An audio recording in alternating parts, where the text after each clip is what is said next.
E um que sempre cai, mas cai lá pelas orações subordinadas substantivas, são os verbos de ligação. Sempre. A Fundatec sempre pergunta se é, quando aparece o é do verbo ser, se o complemento é uma oração subordinada substantiva objetiva direta. Já caiu 35 mil vezes e o pessoal continua errando. Eu coloco essa questão no WhatsApp, esses dias eu coloquei a mesma questão 2 vezes, teve uns que disseram, professor, a mesma questão de novo, e erraram de novo. Incrível o negócio. Pessoal, o verbo é um verbo ser. Verbo ser é o único verbo que tu pode dizer que 99,9% dos casos é de ligação. Sendo verbo de ligação, não tem objeto, não pode ser transitivo direto, não pode ser transitivo indireto. Aí é verbo de ligação, tem um predicativo, tá? O que mais? Outros elementos sintáticos. Vai cair amanhã a diferença entre adjunta nominal e complemento nominal. Vai cair. É certo que vai cair, gente. E é uma coisa que o pessoal geralmente se enrola. Então eu vou pegar aqui um minutinho para mostrar essa diferença entre complemento e adjunta do nominal. Olha só. O adjunta do nominal, ele acompanha o substantivo indiscutivelmente concreto. Tudo parte do substantivo. O problema todo está no substantivo. Por quê? Porque se o substantivo for indiscutivelmente concreto, quem o acompanhar será adjunto ad nominal, mas ele tem que ser indiscutivelmente concreto. Por exemplo, uma tela, uma parede, um homem, uma mulher, um cachorro, um gato, uma televisão, são indiscutivelmente concretos. Então, quem acompanhar o substantivo indiscutivelmente concreto será adjunto ad nominal. Quando não for indiscutivelmente concreto, vocês nunca podem dizer que ele é abstrato. Nunca podem dizer que é abstrato. Quando ele não for indiscutivelmente concreto, vocês vão dizer não sei. Ao dizer não sei, vão se abrir 2 possibilidades. Ativo ou passivo. Se for ativo, é adjunto ad nominal. Se for passivo, é complemento nominal. Vamos ver na prática como é que isso aqui se dá? Olha só, olha lá, olha a frase lá. O livro de bolso é barato. Aquele de bolso está acompanhando quem? Qual palavra? Livro, né? Livro é indiscutivelmente concreto, sim ou não?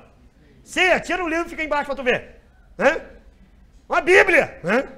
Pega uma Bíblia, aquelas bem grandinhas, né? Atira para cima e fica embaixo, ela racha a tua cuca ao meio, provando que ela é concreta. Então, aquele que acompanhar o substantivo indiscutivelmente concreto é adjunto ad nominal. Por isso que de bolso é adjunto ad nominal.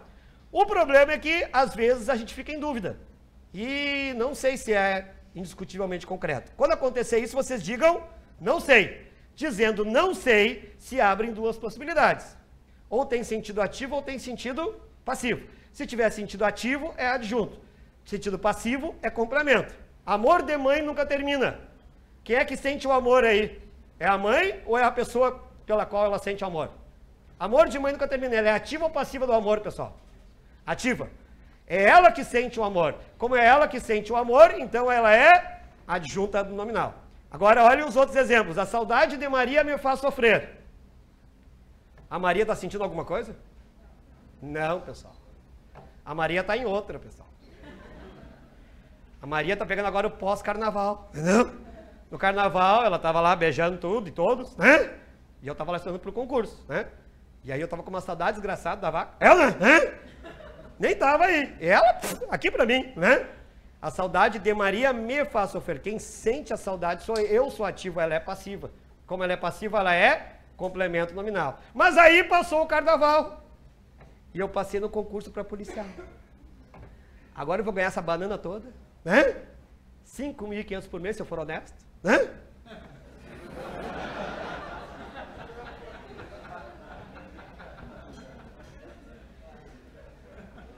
Vou andar armado, 2, inclusive, 2 pistolas. Uma pistola e um 38, né? Põe a pistola aqui, o 38 aqui, né? Daí dá tiro pra tudo que é lá, né? E aí a Maria diz, ai, o que eu perdi? E aí vem a frase da Maria, a saudade de Maria, faz sofrer. Quem é que tá sentindo saudade agora? Agora é ela. Agora mudou, agora ela passou a ser ativa, então ela passou a ser adjunta do nominal.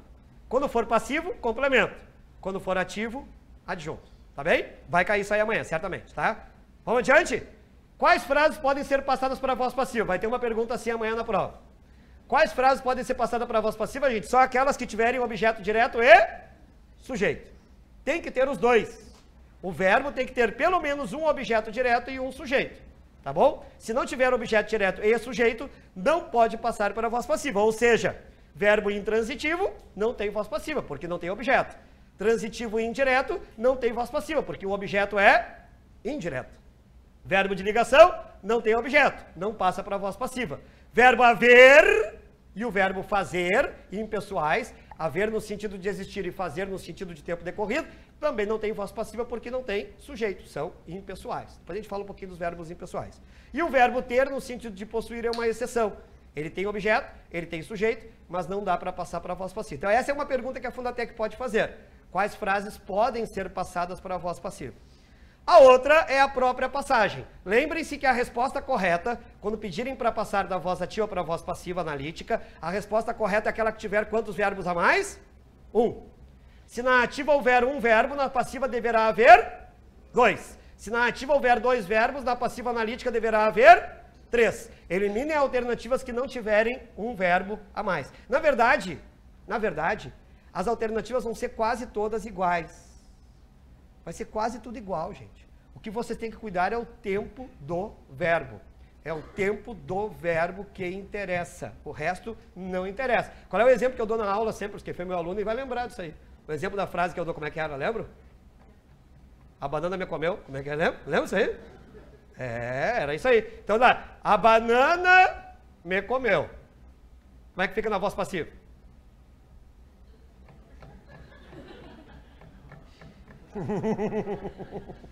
Lá na voz passiva vai ter as alternativas assim, gente.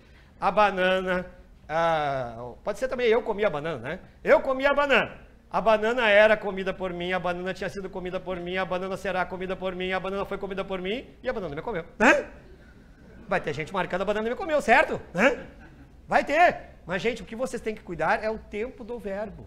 Não interessa o restante, é o tempo do verbo. O tempo do verbo tem que continuar. Se lá diz comeu, que é pretérito perfeito, tem que ser foi comido, ou foi comido. Se lá diz comia, era comido. É ali que está a resposta. Não pode mudar o tempo do verbo. Aquelas alternativas em que o tempo do verbo tiver sido alterado, vocês automaticamente eliminem. Tá bem? Vamos adiante? Vamos lá que o nosso tempo é pequeno, é curto.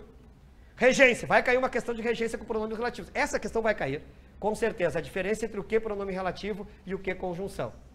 A Fundatec vai perguntar assim, ó, a que classe gramatical pertence o que? Qual é a classe do que? Se ele é pronome ou se ele é conjunção. Quando é que a gente sabe se o que é pronome ou se o que é conjunção, gente? Primeiro, vocês têm que saber os pronomes relativos de cor. Essa é a primeira coisa. Que, quem, cujo, qual e onde. Tem que saber. Isso aí faz parte de pelo menos 3 questões da prova. Pelo menos 3 abordam os pronomes relativos. Pelo menos 3. Tá bom? Que, quem, cujo, qual e onde, tem que memorizar isso aí e põe na tua cabeça. Agora tem que saber quando... Opa, agora deu um salto imenso aqui, né? Vou ir lá para o final da matéria. Vocês têm que saber quando que o que é pronome relativo e quando que o que é conjunção. Na verdade, vocês têm que saber quando que o que é pronome relativo, porque se ele não for pronome relativo, ele só pode ser conjunção. Então vamos começar pelo que pronome relativo. Quando é que o que vai ser pronome relativo, gente? O que vai ser pronome relativo quando ele passar em 2 testes. Os testes são... Tem de haver um substantivo anterior na mesma frase e tem de poder substituir por o qual, a qual, os quais ou as quais. Por exemplo, o financiamento de que necessitamos nos foi negado. Tem um substantivo anterior ali, gente? Sim ou não? Tem ou não tem? Sim. Qual é o substantivo anterior? Financiamento. Dá para substituir por o qual? Dá. O financiamento do qual necessitamos nos foi negado. Esse que é pronome relativo. Mas existe um outro tipo de que não é pronome relativo. É o que? Conjunção. O que conjunção é aquele que reprova nos 2 testes. Se o que reprovar nos 2 testes, ele vai ser uma conjunção. E se der para trocar por isto, ele é conjunção integrante. Por exemplo, quero que você me aqueça neste inverno. Vejam, aquele que reprova nos 2 testes, porque não tem substantivo anterior e não dá para substituir por o qual, e ele dá para substituir por isto. Eu quero isto. Aí ele é conjunção integrante. Então tomem cuidado. Quando eles pedirem a classe do que, mas a pergunta tem que ser pela classe. Qual é a classe do que? Já sabem que pode ser conjunção ou pode ser pronome. Além disso, gente, em termos de pronome relativo, vocês têm que cuidar da história da preposição. Por exemplo, o financiamento de que tínhamos necessidade nos foi negado. Por que aquele D está lá antes do quê? Quem é que exige aquele D que está lá antes do quê, gente? Isso é uma questão de regência, regência nominal. Quem é que exige aquele Q lá, aquele D lá? Necessidade. Quem tem necessidade de alguma coisa, aquele D obrigatoriamente tem que aparecer antes do quê. Como é que vai cair isso aqui na prova? Eles vão colocar assim, a frase a seguir atende às regras da norma culta. Aí eles colocam o financiamento que tínhamos necessidade, não atende às normas. Por quê? Porque quem necessita de. Tem que pôr o de antes do que. E assim por diante, tá? Bom, além de saber em regência com pronomes relativos, você tem que saber crase. Vai cair crase? Ah, vai. E provavelmente vai ser a questão número 1, preenchimento de lacuna. Né? Provavelmente. Princípio básico da crase. Crase é como mulher. Crase é mulher. Só mulheres ficam grávidas. Só palavras femininas podem ter crase. O resto vocês eliminem da vida de vocês. Se não for feminino, não pode ter crase. Automaticamente está eliminado. Se a palavra for feminina, vocês vão trocar por uma masculina. E se ao trocar pela masculina der ao, na masculina, é porque na feminina vai haver crase. Então, mas só pode se a palavra for feminina. Se não for feminina, automaticamente não pode ter crase. Daí vai contra o princípio básico da crase. Então, esta resposta é idêntica à da prova anterior. Se eu substituir resposta por resultado, vai ficar, este resultado é idêntico ao da prova anterior, por isso que o A está com crase. Agora, se eu pegar a feminina, trocar pela masculina e der só o A, ou só o, ou só os, é porque não vai haver acento indicativo de crase, porque ficou só a preposição ou só o artigo. Por exemplo, remeti a conta a esta empresária, conta é feminino, eu troco por recibo. Remeti o recibo, não tem crase. Só tem crase se ficar ao. A esta empresária troca por este empresário. Ficaria, remeti o recibo a este empresário. Antimasculino pode ter crase, gente, sim ou não? Não! Assim como homens não ficam grávidos. Né? Ainda bem. Né? Ainda bem. Porque ia sair por onde? Né? Eu até não me importaria de fazer a gestação, entende? Deve ser legal aquela barriguinha. Né? Tá com barriga. Ah, é o bebê. Não é cerveja. O problema é por onde vai sair. Ah, fazer cesárea. Chega uma hora que não dá mais fazer cesárea, que a criança desce daí, né? Então, ó, eu fora, né? Então, eu quero saber disso aí, tá? Então, assim como homens não ficam grávidos, palavras masculinas não podem ter crase. Antes de verbo, pode ter crase, gente? Não, por quê? Porque verbo não tem gênero. Não existe verbo feminino, por isso que antes de verbo não pode ter crase. É por isso que a partir, por exemplo, não pode ter crase. Porque partir é verbo, tá? A Funatec amanhã vai colocar aquele, aquela e aquilo. Sabe por quê? Porque esse negócio de crase está tão maceteado que as pessoas já estão acertando muito crase. Então, como muita gente não sabe que aquele, aquela e aquilo podem ter crase, eles vão colocar uma questão com aquele, aquela e aquilo. Aquele, aquele ou aquilo só pode ter crase se der para substituir por a este, a esta ou a isso. Senão não tem. Por exemplo, já avisamos aquele senhor o atraso. Ficaria já avisamos a este senhor o atraso.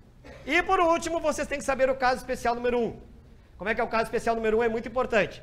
Ele diz o seguinte: A no singular, palavra no plural, não há crase, nem há pau. Então eu digo A no singular, vocês digam... vamos fazer agora um coral aqui, tá? Eu digo A no singular, vocês dizem palavra no plural, eu digo não há crase e vocês nem há pau. Tá bom? Vamos lá? O pau é com vocês, vamos nessa. Vamos lá. A no singular, não há crase... Eita, fraco esse pau. Vamos mais forte, tá? Vamos lá. A no singular, não há crase. Se o A estiver no singular e a palavra seguinte no plural, não é para fazer nada. Ai, mas e se eu trocar? Não é para trocar! Fazer nada, tá? Se o A estiver no singular, nem te mexe. Faz assim, ó. Fica estalta, tá bem? Fica estalta, tá? Como diz meu filho, tá? Não te mexe, tá bem? Porque não tem crase. Se o A estiver no singular e a palavra no plural, não importa se a palavra é masculina, se a palavra é feminina, se a palavra é Pablo Vittar, não interessa! Né? Não vai ter crase, tá bem? Concordância verbal vai cair? Ah, vai! Vai cair. Vai cair uma questão relacionada às 5 primeiras regras. A primeira regra é o sujeito posposto. O sujeito posposto é aquele sujeito que vem depois. Não é porque ele vem depois que ele deixa de concordar com o verbo. O sujeito sempre concorda com o verbo, sempre, em qualquer situação. Por exemplo, se eu digo ocorrem no seio da sociedade conflitos, o ocorrem concorda com conflitos. Tem que concordar, estando o verbo e o sujeito sempre concordam entre si, estando antes ou estando depois, não faz a mínima diferença. A regra 2, que é o sujeito oracional, só vai cair se a Fundatec quiser chutar o pau da barraca e eliminar todo mundo. Não vai sobrar ninguém daí. Aí a policial vai ser o Sartori. Daí, né? Vai ser o único, né? Não vai ser ele. Eu tô me auto-nomeando. Vai ser o jeito. Aí se eles quiserem fazer uma coisa horrorosa para não sobrar ninguém, aí eles põem o sujeito oracional. O que é o sujeito oracional? O sujeito oracional é aquele sujeito cujo núcleo é um verbo e não um substantivo. Por exemplo, se eu digo ali, como a frase está na tela, ó, não cabe a elas imaginar, o verbo é cabe. E o sujeito é imaginar. O que a regra diz? Quando o sujeito for um verbo, que é esse caso aí, imaginar, o outro verbo, que é o cabe, tem que ficar obrigatoriamente no singular. Mas eu acho que não vai cair, porque a Fundatec não chega a esse nível de inteligência. Agora, verbos impessoais vai cair, gente. Vai cair. Vai. Vai cair com certeza amanhã uma questão relacionada aos verbos impessoais. O que é um verbo impessoal? É um verbo diferente. Por quê? Porque ele não tem sujeito e não tem plural. Você tem que lembrar principalmente o verbo haver, mas não é qualquer verbo haver. A Fundatec vai tentar enganar vocês. Ela vai colocar frases com o verbo haver impessoal e frases com o verbo haver não impessoal. O verbo haver só será impessoal se der para substituir por existir, ocorrer ou fazer. Senão ele não é impessoal. Por exemplo, se o cometa que dizimou os dinossauros não tivesse existido, nem sequer haveria seres humanos na Terra. Vejam, a maior parte dos brasileiros diria haveriam. Mas falaria errado, né, gente? O verbo haver, no sentido de existir, não tem sujeito e não tem plural. Fica sempre no singular. O verbo fazer também. O pessoal fala, fazem 10 anos que eu comecei a fazer concurso. Pois é, continuando falando desse jeito, por isso que não passou até hoje, né? Tá aí a prova por que não passou. Porque não é fazem 10 anos, é faz 10 anos. Verbo fazer no sentido de um tempo que passou é sempre singular. Isso aqui não cai. Locuções verbais, gente, cuidado. As locuções verbais são assim, ó. Se o principal, que é o último verbo, for impessoal, se o principal for o haver ou o fazer, o principal contamina o auxiliar. Então, se o principal for o haver ou fazer, ele contamina o auxiliar e fica tudo no singular. É uma doença contagiosa. É como se alguém de vocês estivesse doente aí agora, uma doença contagiosa. Quem sentou ao lado pegou. Olha o azar, um dia antes da prova, né? A pessoa está lá, senta do lado, oi, tudo bem, sarampo, né? E aí, ebola. Morreu, né? Ebola, morreu todo mundo aqui, né? Porque é uma doença contagiosa. O haver e o fazer tem uma doença contagiosa. Que doença é essa? É a doença do singular. Se eles forem o último verbo, eles contaminam o auxiliar e o auxiliar fica só no singular. Por exemplo, não deve haver dúvidas. O haver contaminou o verbo deve e aí o haver faz com que o deve fique só no singular. Agora, não devem existir. Por quê? Porque o existir é um verbo que não é doente, né? Não tem doença nenhuma, é um verbo normal. O sujeito ali é dúvidas, que está no plural, por isso que não devem existir. E depois a partícula C, né, gente? A partícula C, que é a quinta e última regra que deve aparecer na prova, essa, se o verbo for um VTD, o que é um VTD, gente? Achei que vocês achassem que era um velho tarado deitado. Não é, né? É um verbo transitivo direto. Qual é a diferença entre o VTD e o VTI? É que o VTI tem uma coisa que o VTD não tem. Qual é a coisa? Preposição. Se for um VTD, ou seja, um verbo sem preposição, mais a partícula C, tem concordância normal. Por isso que essas placas aí na rua estão todas erradas. Escritas aluga-se casas, vende-se apartamentos. Tudo errado, né, gente? É alugam-se casas, vendem-se apartamentos. Por quê? Porque se trata de verbos transitivos diretos. É o exemplo ali, ó. Ainda não se acertaram todos os pontos da reforma política. Como acertar é um VTD, todos os pontos é o sujeito. Agora, se for um VTI, aí não concorda.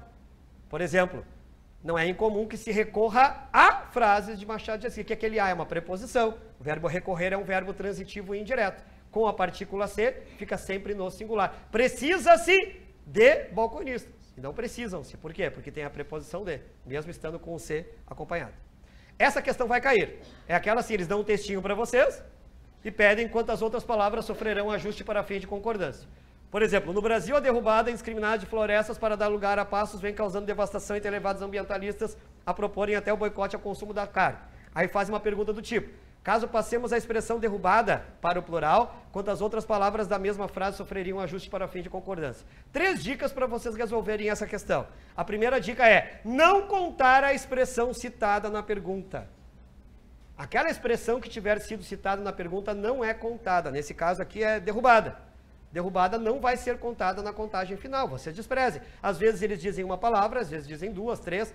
O que eles citarem na pergunta, vocês não contem na contagem final. Essa é a primeira dica. A segunda dica é, só é para mexer naquilo que for obrigatório. Ah, mas a palavra tal poderia passar para o plural, mas é obrigatório? Não, então não mexe. Se não for obrigatório, não mexe. E o terceiro, gente, tem que tomar muito cuidado, porque às vezes eles dizem quantas outras palavras da mesma frase.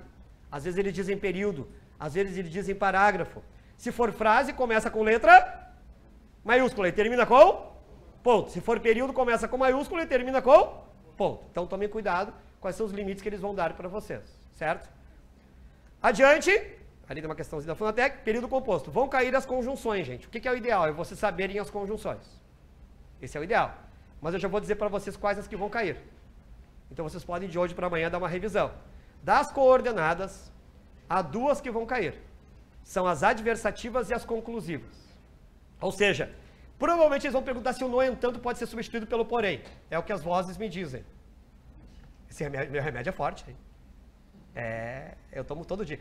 No entanto pelo porém, o no entanto pelo mas, o entretanto pelo mas, são adversativos. Então é o tipo de questão que cai nas provas da Fundatec, perguntando se um nexo adversativo pode ser substituído pelo outro. Dei uma olhadinha hoje, né? Mas não vou até muito tarde, né, gente? Esse negócio de querer, no dia anterior à prova, ficar até as 2 da manhã estudando, tá louco, né? Chega amanhã lá, a pessoa parece um zumbi, né? Eu já fui fiscal de prova, gente. Tu fica ali, chega o candidato, como é teu nome? Teu nome? Tem as alternativas? Tudo com cara de louco, né? Não faz isso, né, gente? Hoje dorme cedo, né? Dorme cedo. Mas antes de dormir, dá uma olhada nos adversativos, mas, porém, entretanto, todavia, contudo, no entanto, só que, ou assim, né? Que são os adversativos. E dá uma olhada nos conclusivos. Logo, portanto, destarte, que, aliás, são muito úteis também para a redação. Porque na redação vocês vão ter que usar também nexos, tá? Das subordinadas adverbiais, há 4 que tem muita chance de cair. Quais são? Condicionais. Condicionais sempre caem. Concessivas também sempre caem.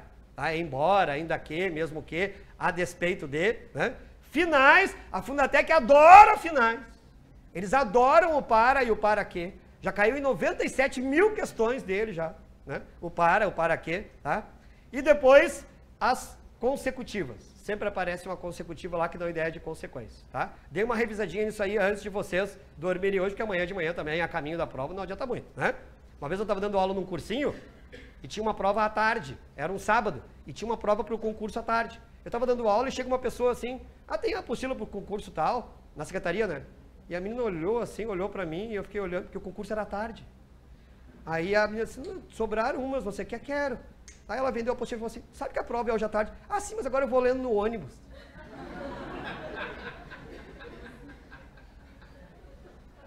Tem gente que se prepara para a prova assim, né? Fazer o quê, né? Então, depois as substantivas, né, gente? As substantivas vai cair uma questão de substantivo amanhã. Substantivo é a mesma coisa que a análise sintática normal que vocês viram lá, sujeito, é subjetiva, né? Então, o que é uma oração subordinada substantiva, gente? É uma oração que faz o mesmo papel da análise sintática simples, só que tem uma oração, tem um verbo dentro. Então, se for uma substantiva subjetiva, é porque lá na principal falta o sujeito. Não adianta vocês olharem a oração subordinada substantiva, gente, vocês têm que olhar a principal. Você tem que olhar o que está faltando na principal. Então, por exemplo, é necessário que todos participem da reunião, é necessária a oração principal. O que está faltando ali? Está faltando o sujeito. É por isso que a oração subordinada substantiva faz o papel do sujeito. Se vocês olharem a substantiva, não consegue classificar, porque elas são todas parecidas. Elas são quase todas iguais. Tem que olhar a principal. O que estiver faltando na principal é o que a substantiva faz. E depois, gente, vamos avançar aqui, senão não vai dar tempo, né? Pontuação. Vai cair pontuação? Vai. Vai. E é muito provável que caiam 2 questões de pontuação. É provável que caia uma questão de vírgula e uma questão com o resto dos sinais de pontuação. Na vírgula, vocês têm que lembrar principalmente 3 regras. Não, mais, 4 regras. Adjunto adverbial, deslocado e intercalado. O adjunto adverbial recebe vírgulas. O que é o adjunto adverbial, gente? Elemento que dá a ideia de tempo, modo ou lugar e que é dispensável. Então, por exemplo, com a ironia tão característica, é o modo. É o modo, ironicamente, com a ironia. É um adjunto adverbial, tem que receber vírgulas. Tá? Mas é facultativo? Até é. Mas, em geral, eles não entram nesse mérito. Em geral, eles perguntam o porquê das vírgulas. Então, vírgulas no adjunto adverbial. Depois, elemento intercalado. Essas expressões, por exemplo, ou seja, isto é, ou melhor. Expressões que a gente usa para enrolation, né? Quando não sabe muito bem o que dizer, tu diz, pois é que eu, por exemplo, fui lá, aliás... A pessoa usa essas expressões assim, não serve para nada, tem que pôr entre vírgulas, tá? Depois, itens de uma série. O que são itens de uma série? São enumerações. A Fundatec sempre pede pelas enumerações. O que é enumeração, gente? Item de uma série, lista de coisas. Sempre que eu tiver uma lista de coisas, eu tenho um item de uma série. Então, por exemplo, havia tentado tudo. Argumentar, ameaçar, implorar e chorar. Não tem uma lista de coisas que a pessoa tentou ali? Tentou argumentar, ameaçar, implorar e chorar. São 4 coisas. Portanto, é uma lista. Se é uma lista, itens de uma série. Essa regra também é uma que a Fundatec sempre pede. Aposto. Gente, só é aposto, muito cuidado, se o núcleo for um substantivo. A palavra principal do aposto tem que ser um substantivo, senão não é aposto. Pode parecer, mas não é. Por exemplo, Machado de Assis, né? Mestre da ironia. Por que é aposto? Porque mestre é um substantivo. Então o aposto fica entre vírgulas? Sim. O aposto explica outro elemento? Sim. Mas a palavra principal dele tem que ser um substantivo. Se não for substantivo, não é aposto. A Fundatec vai tentar dizer que é. Ela vai pegar uma oração adjetiva que parece aposto e vai perguntar se é aposto. E vocês vão dizer que não é, porque é oração, é verbo. Para ser aposto tem que ser substantivo. Vocativo também cai. É mais raro, mas cai. Vocativo é usado para chamar a atenção de alguém. Nas orações coordenadas assindéticas, ou sindéticas e assindéticas, nas sindéticas, em geral, se põe um nexo antes do nexo. Uma vírgula antes do nexo. Por exemplo, uma vírgula antes do mas, uma vírgula antes do porém. Agora, uma regra, a Fundatec tem pedido sempre nas últimas provas. Eu tenho acompanhado, nas últimas 10 provas, ela pediu em 6. Essa regra que está na tela aí. A vírgula antes do e. Porque tem muita gente que acha que não pode colocar vírgula antes do e. Pode. Pode colocar vírgula antes do e, desde que essa vírgula, esse e, separe 2 orações com sujeitos diferentes. Se eu tiver uma oração e a outra oração e um e no meio, e os sujeitos forem diferentes, eu posso colocar uma vírgula antes. Por exemplo, o imperador abdicou ao trono, vírgula, e os regentes assumiram o governo do país. Qual é o sujeito de abdicou? É o imperador. Qual é o sujeito de assumiram? Os regentes. Nesse caso, pode colocar a vírgula antes do e. Pode, sem problema nenhum. É a vírgula da mudança do sujeito. É para isso que ela serve. É possível, tá, gente? E depois as orações adverbiais também recebem vírgulas. Quando estiverem deslocados, quando estiverem fora, qualquer coisa deslocada recebe vírgula, né, gente? Porque não tem vírgula quando estiver na ordem direta. Se estiver na ordem inversa, tem que pôr vírgulas. Orações adverbiais recebem vírgulas quando estiverem fora da ordem. Por exemplo, vocês têm ali uma oração intercalada, ó. É imprescindível, vírgula. Logo que publicada a sentença, tem uma oração enfiada lá no meio. Tem que pôr essa oração entre vírgulas. E por último, as orações adjetivas e explicativas. As orações adjetivas e explicativas são aquelas que têm o pronome relativo, qualquer pronome relativo, mas geralmente o que. Tá? Pode ser o que, o quem, o cujo, o qual, ou onde. Lembrem que existe a explicativa e existe a restritiva. O que é a explicativa, gente? A explicativa é quando pega todos os elementos sem exceção. Por exemplo, seres humanos que necessitam de água para a sua sobrevivência. Quantos seres humanos precisam de água para a sua sobrevivência, gente? Todos, sem exceção. E aí tem vírgulas. Então guarda isso aqui, ó. A oração adjetiva explicativa pega todos os elementos e obrigatoriamente tem que ter vírgulas. Agora, se for restritiva, pega só uma parte dos elementos e não pode ter vírgulas. Por exemplo, seres humanos que trabalham em prol do bem comum. Quantos seres humanos trabalham em prol do bem comum? Todos ou uma parte, pessoal? Uma parte. Se for uma parte do todo, é uma restritiva e restritiva não pode ter vírgula. Tá bem? Para encerrar, discurso direto e indireto. Vai cair uma questão amanhã de discurso direto e indireto. Vai. Discurso direto é quando a pessoa transcreve exatamente o que alguém disse, copia o que a pessoa falou. Indireto não é cópia do que a pessoa disse, é uma transformação do que a pessoa disse. Há regras para isso? Mas eu vou dar uma regra geral que serve para um monte de coisa de vocês. No discurso direto, é tudo que é próximo. Advérbio de proximidade, pronome de proximidade, tempos verbais de proximidade. No indireto, tudo que for distante. Então, no direto eu uso aqui, no indireto se usa lá. No indireto eu uso hoje, no indireto eu uso naquele dia. No discurso direto eu uso o presente do indicativo, que dá a ideia de proximidade. No indireto eu uso o pretérito imperfeito. Então, tudo que for próximo, discurso direto. Tudo que for distante, discurso indireto. Na hora de passar de um para o outro, tem que cuidar. Onde que a Fundatec tem batido mais quando cai discurso direto e indireto? Onde é que ela tem batido sempre? No tempo verbal.